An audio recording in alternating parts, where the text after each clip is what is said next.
Assalamualaikum warahmatullahi wabarakatuh. Perkenalkan, kami dari kelompok 5 ingin mempresentasikan tugas besar kami yang berjudul Menjaga Kesehatan dengan Basis Digital. Di sini ada beberapa teman kelompok saya. Yang pertama Afni Latifah, kedua Regi Renanda Rahman, yang ketiga Syahran Saputra, dan keempat Nurul Pratiwi, saya sendiri, dan kelima Walid Hafid Ataullah. Nah, di sini saya akan menjelaskan step 1, di mana ada latar belakang, user goals, dan motivasi, first station, dan problem solution, dan user persona. Nah, latar belakang dari topik kami yaitu Indonesia merupakan salah satu negara yang banyak memiliki daerah terpencil dan dikenal sebagai negara yang penduduk masyarakat yang padat. Next. Nah, di sini ada user goals dan motivation-nya. Di sini kita mendapatkan user goals-nya berdasarkan wawancara yang telah dilakukan. User goals-nya yaitu mempermudah masyarakat dalam berobat. Yang kedua, mempermudah tim rumah sakit dalam mendata pasien dan mengefisienkan waktu. Dan yang ketiga, mendigitalisasi beberapa fitur agar waktu dalam berobat atau mendata pasien lebih efisien. Nah, di sini ada frustration. Berdasarkan mahasiswa yang kami wawancarai sebagai pasien, banyak yang mengeluh mengenai pelayanan rumah sakit yang sangat lama dalam menangani pasien, dan pasien yang sedang sakit menjadi kesal pada saat menunggu tanggapan rumah sakit. Nah, berdasarkan frustration tadi, kami menemukan solusi dari problem tersebut. Kita diadakan dengan adanya sistem pendaftaran yang baik, maka masalah-masalah tersebut dapat berjalan dengan baik. Next. Nah, di sini kami mendapatkan user persona berdasarkan 3 kategori, yaitu mahasiswa yang punya BPJS dan tidak punya BPJS, dan administrator. Nah, di sini salah satu contoh user persona dari yang punya BPJS. Dia seorang mahasiswa Universitas Lampung yang mempunyai goals dapat mendaftar berobat secara online, tidak menunggu lama di rumah sakit, dan waktu menjadi efisien. User goals yang tidak punya BPJS dan punya BPJS juga sama-sama. Dan user goals untuk administrator itu untuk meminimaliskan kesalahan. Nah, sekian dari saya. Selanjutnya akan dijelaskan oleh Regi Renanda Rahman. Baik, terima kasih banyak atas waktunya. Jadi di sini saya akan menjelaskan lanjutan dari step yaitu step 2. Jadi di step 2 ini setelah kita memahami apa permasalahan user, di sini kita mulai mendesain rancangan dari sistem yang akan menjadi solusi. Baik, di sini dijabarkan dulu bagaimana proses bisnis. Berdasarkan wawancara itu kami menemukan wawancara dengan pasien dan administrator, kami menemukan bagaimana proses dari mendaftar ke rumah sakit. Dari awal pendaftaran sampai dengan mengambil obat dan pembayaran. Baik, setelah dari proses bisnis tadi, ditemukan recruitment system sebagai berikut. Ada FR dan NFR dari pasien dan administrator. Contohnya adalah di sini ada pasien. Jadi untuk sistemnya nanti, pasien itu bisa men-set lokasi di mana lokasi ini akan menjadi patokan untuk mencari rumah sakit ke depannya. Kemudian ada fitur login untuk mengetahui apakah untuk men-set identitas dari pasien ini. Kemudian ada lagi contohnya yaitu laman check-in.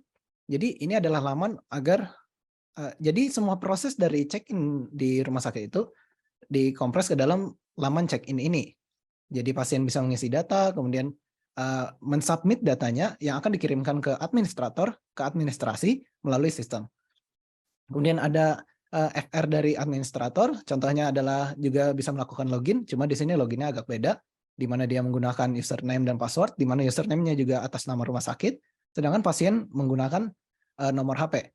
Kemudian administrator juga bisa mengedit jadwal dokter, menambahkan jadwal dokter, serta men-set poli dari pasien.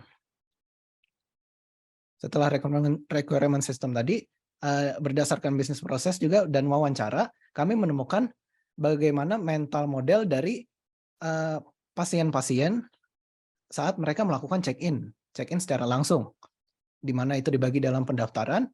Contohnya di sini adalah memberikan berkas ke administrator. Ada yang menjawab, mereka bertanya terlebih dahulu kepada administrator.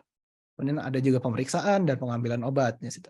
Kemudian ada mental model dari administrator dalam melakukan pencheck-inan pasien, seperti meminta berkas, kemudian mencatat data pasien, memberikan nomor antrian lain, kemudian ada tahapan pemeriksaan. Nah, berdasarkan dari bisnis proses juga, kami jabarkan dalam bentuk task analisis yang berupa HTA. Jadi di sini adalah HTA dari pasien yang berobat. Jadi tujuannya itu adalah berobat ke rumah sakit. Dan langkah-langkahnya adalah check-in, memberitahu keluhan, mengambil obat, dan melakukan pembayaran. Nah, dalam check-in juga ada yang perlu dilakukan seperti mendaftar, mengisi data diri, dan memilih poli. Kemudian ada pergi ke loket pendaftaran dan membayar biaya pendaftaran. Kemudian pada mengisi data diri ada yang memberikan kartu kesehatan, tapi kalau punya kartu kesehatan nggak perlu mengisi data diri lagi, dan juga sebaliknya. Kemudian lanjut memberitahu keluhan itu ketika administrator sudah mempersilahkan tenaga kesehatan untuk mengambil alih. Kemudian ada mengambil obat ketika sudah bertemu dokter, pasiennya sudah bertemu dokter dan menerima kartu pengobat, resep dokter. Kemudian dia akan pergi ke apotek untuk mengambil obat dan diakhiri dengan pembayaran. Kemudian ada juga task analisis HTA dari administrator dalam melakukan check-in seperti mendata pasien, kemudian menyiapkan rekaman medis, kemudian mencari data jika pasiennya menggunakan kartu kesehatan dan mencatat datanya, kemudian mencatat poli dari pasien dan memberikan rekaman medis kepada tenaga kesehatan. Kemudian ada conceptual model. Jadi ini adalah model dari ketika pasien check-in melalui sistem. Seperti berikut ini bisa dilihat check-in unsur pasien, punya kartu pengobatan. Ini seperti hierarkinya. Kemudian ada administrator check-in. Dan ini adalah deskripsinya, yaitu tasnya seperti tadi pendaftaran berobat pasien. Dan ada milih layanan, aplikasi pengarian user halaman yang berisi menu-menu layanan. Nah, elemennya itu berupa tombol ya, dan lain sebagainya. Baik, sekian dari saya kembalikan kepada Nurul. Baik, terima kasih atas penjelasannya. Selanjutnya akan dijelaskan oleh Sahran Syaputra. Maaf, dijelaskan oleh Afni. Maaf. Step ketiga akan dijelaskan oleh Afni Latifah. Terima kasih atas waktu yang diberikan. Di sini saya akan menjelaskan step 3 yang dapat disimpulkan dari penjelasan Nurul dan Ragi tadi mengenai desain sistem. Next. Di desain sistem ini menurut kami kita mendesain ini hampir sama atau kita terinspirasi mengenai aplikasi Halodoc. Dan di sini perbedaan antara desain sistem dengan pasien dengan administrator nggak jauh berbeda. Contohnya di bagian font size, di bagian pasien menggunakan minimum 11 px sampai 15 px maksimal fontnya, dan sedangkan buat administrator menggunakan sekitaran 20 px minimum dan sampai 40 px maksimal. Next. Dan ini contoh-contoh buat administrator. Next. Di sini di step 4 merupakan sistem navigasi. Di sini kita dapat menjelaskan letak-letak menu dan menu-menu apa aja yang ada pada aplikasi. Next. Seperti navigasi pada pasien. Pasien pertama tuh dia menyesuaikan lokasi dengan menggunakan Maps, terus login dan seterusnya sampai mereka inginkan, sampai semisal dia mau berobat, dia sampai menunggu konfirmasi dan lain-lain. Next. Dan untuk menu sistemnya ada bottom bar, ada eh, untuk awal itu ada home, profile, history, dan pesan. Dan penjelasan yang lainnya dapat dilihat di laporan next. Dan untuk navigasi untuk administrator ya seperti ini. Dia awalnya login dan dapat melakukan seperti data pasien, jadwal dokter, lihat antrian, resep dokter, sampai dengan logout. Bisa dilakukan dengan sekaligus oleh administrator. Next. Dan untuk menu sistem dari administrator, dia mempunyai dashboard yang berisi data pasien, jadwal dokter, lihat antrian, resep dokter, history, dan logout. Dan dia juga terdapat untuk history dan konfirmasi. Sekian penjelasan dari saya kembalikan kepada moderator. Baik, terima kasih atas penjelasannya. Selanjutnya akan dijelaskan oleh Sahran Saputra. Baik, pada step 5 ini yaitu ada tipe Windows atau screen. Next.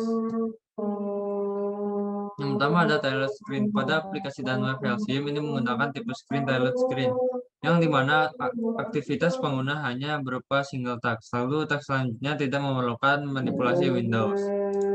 Selanjutnya, berikut adalah tampilan Windows pasien dan administrator. Selanjutnya, hanya ada secondary Windows dari pasien dan administrator. Next. Pada step 6 yaitu ada perangkat. Next. Perangkat interaksi adalah suatu mekanisme input oleh user terhadap smartphone untuk mengkomunikasikan keinginan dan kebutuhan user, dan mekanisme output oleh smartphone untuk memberikan respon pada user. Selanjutnya, berikut beberapa input dan output. Ada kabel charge, mouse, screen smartphone, screen personal komputer, dan audio. Selanjutnya, ada minimum spesifikasi, yaitu Android version 2.0, yang kedua ada desktop, 3 internet connection. Next. Disediakan juga permission, yaitu ada GPS, storage, number phone atau kontak. Next. Baik, selanjutnya saya kembalikan kepada moderator. Baik, karena moderator sepertinya ada gangguan, saya akan ngambil alih. Terima kasih banyak, Sahran. Selanjutnya akan dijelaskan oleh Walid. Silahkan, Walid. Baik, terima kasih rekan kami itu Regi. Saya akan menjelaskan step 7. Step 7 ini tentang screen based control. Boleh next. Nah, yang pertama saya akan jelaskan terlebih dahulu operable button dan command buttons.